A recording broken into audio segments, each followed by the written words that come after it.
thought I could pay these guys back at a sure thing. How much do you owe him, Vince? Big number. Hi and welcome back to Real Reviews, where today I'm taking a look at Black Rabbit. This is a new psychological thriller from Netflix, which is due to hit the streaming platform from September the 18th. It stars Jason Bateman, Jude Law. It is also directed in part by Jason Bateman, as well as his co-star from Ozark, Laura Linney.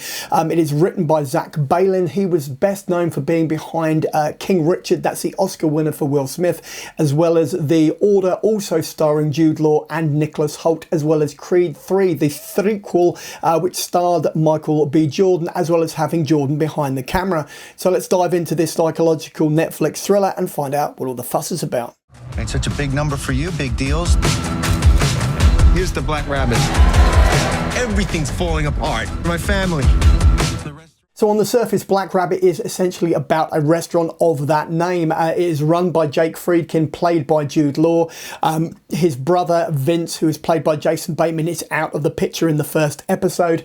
And then once he comes back into the picture, back into the frame, things start to spiral out of control, and the thriller elements of this series really kick into gear.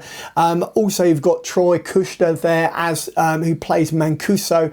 He is a crime boss of sorts, and the entire series sort of hinges on the fact that Vince comes back into town. He brings all of his bad debt, all of his bad vibes, and all of his bad luck with him. The great thing about Bateman in the role of Vince is the fact that he really does sell it to the audience as being this everyman who's just trying to do the best thing he can. Obviously has these epiphanies and then realizes that maybe, you know, the tide needs to turn, he needs to change, he needs to grow up.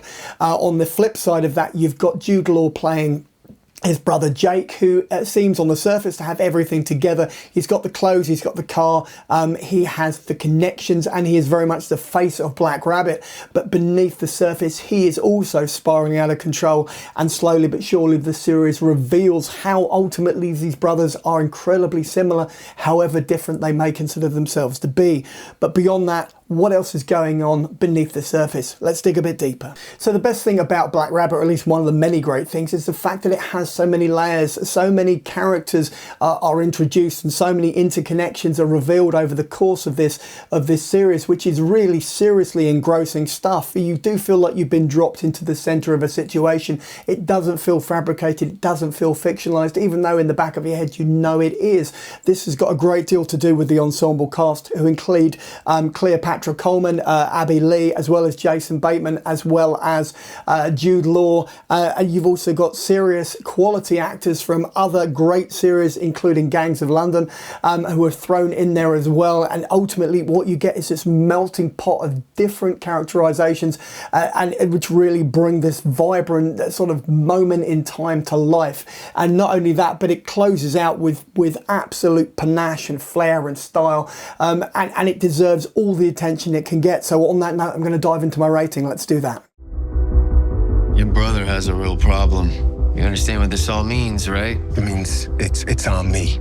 20 grand a week until we're square. So for my mind, Black Rabbit is near perfect. I say near perfect, which is why I'm going to be giving it a 4.5 out of 5 on the big old 5 scale. There is chemistry, there is kudos, there is thrills, and there is drama, and there's real like human trauma which goes into this limited series. And it's the performances, and it's the construction, and the way that Zach Baylin has put this story together, as well as the actors and the ensemble and the way they bring it to life. But it does drop the ball only slightly, but only slightly in one of the episodes, hence it's only 4.5 out of 5, but that isn't half bad. So on that note, I would recommend I dive into the trailer, and I reckon you should follow me.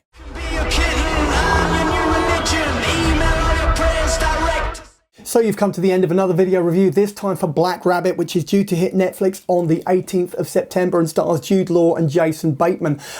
So this is the bit where I go, if you've liked the video, then give it a thumbs up. Failing that, you can just drop a comment in the comment box below and I will respond. And finally, just subscribe so that every Tuesday and every Saturday when I drop another of these videos literally into your lap, you'll get a little notification and you can pop in and watch or listen to as much or as little as you'd like, and then go about your day. In the meantime, check out the rest of the channel and maybe pop over to the Patreon page. Take care. Cheers now.